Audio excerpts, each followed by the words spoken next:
SriRam, Jai Ram, Jai Jai Ram. Ramayana. In Ramayana, there are 7 Kanda. Bala Kanda, Ayodhya Kanda, Arayana Kanda, Kishkinda Kanda, Sundara Kanda, Yuddha Kanda, Uttar SriRam, Jai Ram. We will know about Bala Kanda. The earth was once ruled by kings of the Surya Vamsha, a lineage that began with the sun god himself. The foremost of these kings was Ikshvaku. Many more kings followed in the lineage, and each one did great service to the Lord, the Devas, and their subjects.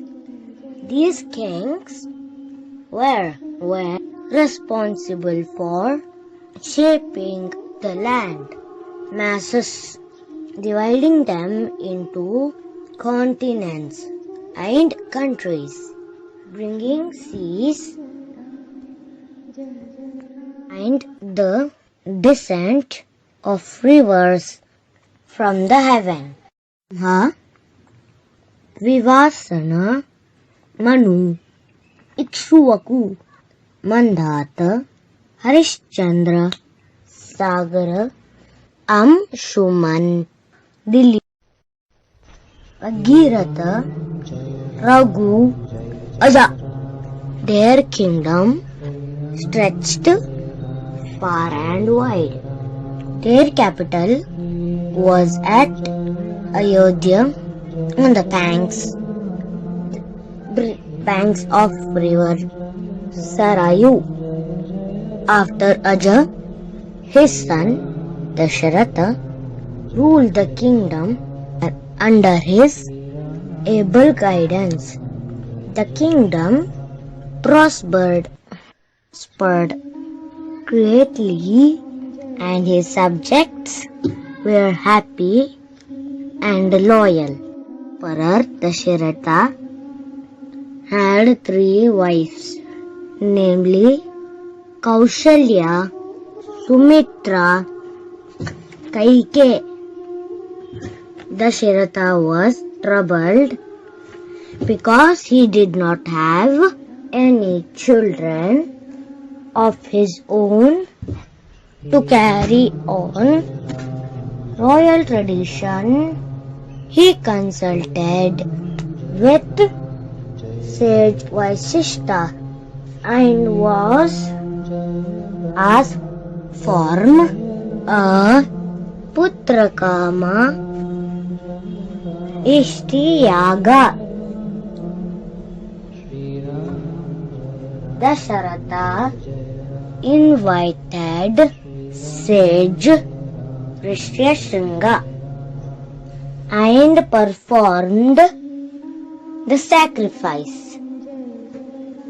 At the end of it, the Yajna-purusha rose from within and presented them with a pot of nectar. Dasharatha was asked to distribute the nectar among his wives. Bhagiratha, instructed by Dasharatha, the queens shared the nectar amongst themselves. 12 months later, they gave birth to 4 children. On the 9th day, in the month of Chitra, Dasharatha was very happy. He invited many people from across his kingdom to bless the children. He gave them many gifts and did a lot of charity to the deserving. Sage Vasishtha was invited to name the children. Sage Vasishtha, who could see the past, present, future, named the children accordingly. The son of Kausalya was named Rama, the one who would please everyone. Sumitra had 2 children. The elder one was named Lakshmana, who would be endowed with riches. The son of Kaikeyi was named Bharata, the one who would bear the kingdom.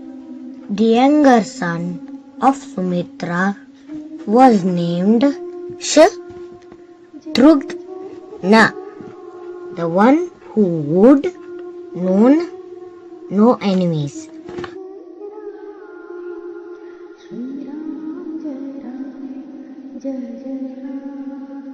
Instructed. One day, the learned sage Vishwamitra visited the court of Dasharatha. The king welcomed him and inquired how he could serve the wise sage. Vishwamitra informed him that along with many sages, he desired to perform an important sacrifice. When the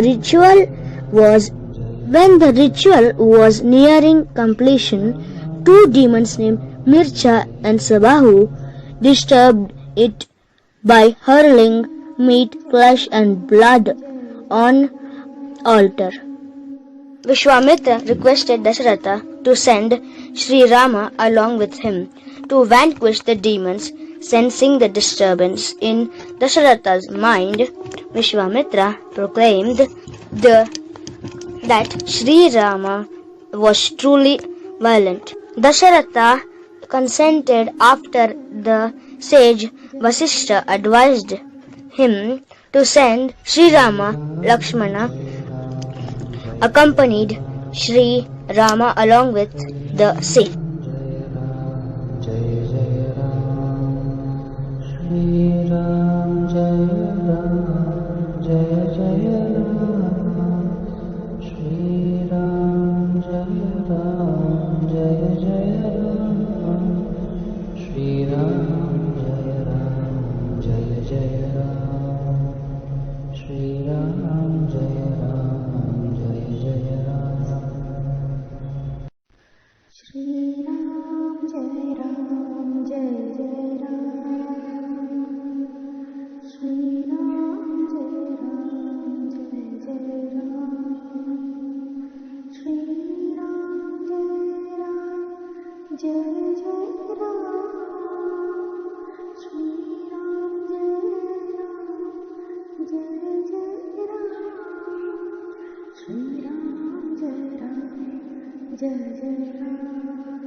One day, the 2 young princes, armed with bows and arrows, left with the sage.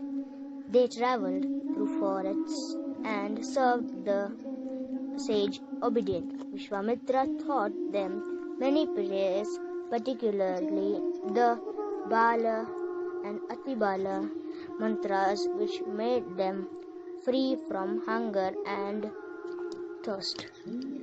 Vishwamitra also took them to many places of historic and spiritual importance. He also told them stories about the history of sacred places, heroes and sages.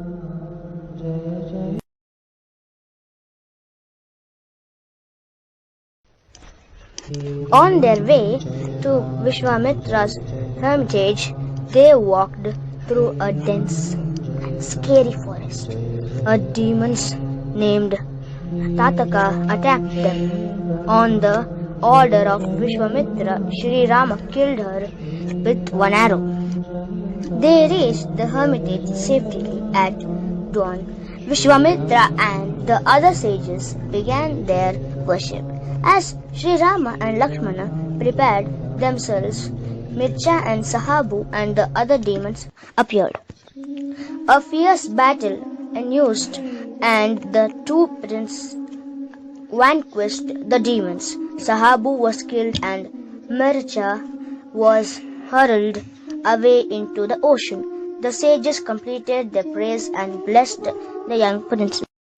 Vishwamitra then took the princes to Mithila, and they passed through the hermitage of sage Gautama. A stone in Sri Rama's path suddenly turned into a woman. When inquired, she said that her name was Ahalya and she was the wife of sage Gautama, who once cursed her to become a stone. The curse was lifted by the touch of Sri Rama's feet. King of Mithila greeted the learned sage and the princess. He informed them of his desire to get his daughter Sita married. He asked them to join all the kings assembled who desired Sita's hand. A condition was set forth where they had to string a bow presented by Lord Shiva. Anyone who accomplished this would win Sita's hand.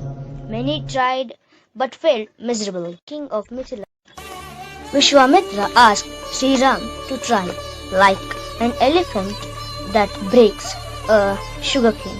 Sri Rama picked up the bow and strung it and snapped it into two.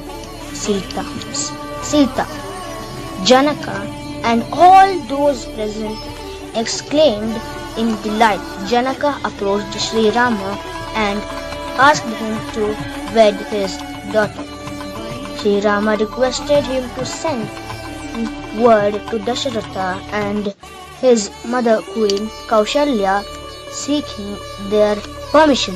A royal procession arrived from Ayodhya, and in presence of many learned sages, kings, and all the citizens of Mithila, Sri Rama and Sita were married. The bride and the groom looked very nice together.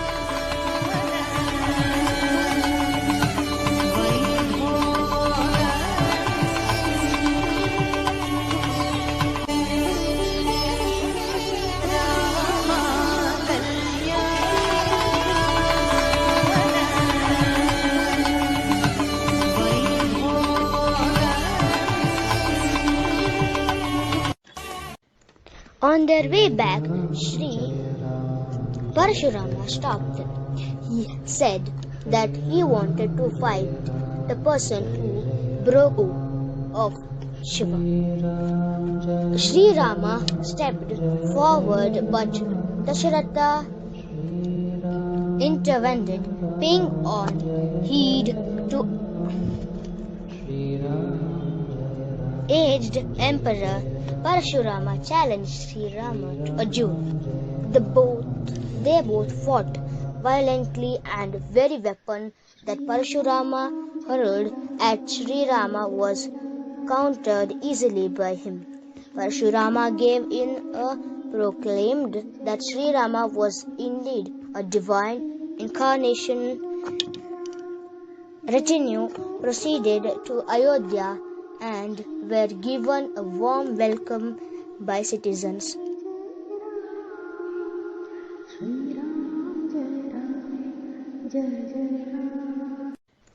On their way back, Sri Parashurama stopped them. He said that he wanted. Parents, the first part, Bala Kanda. Next, we will know about Ayodhya Kanda. Jai Shri Ram.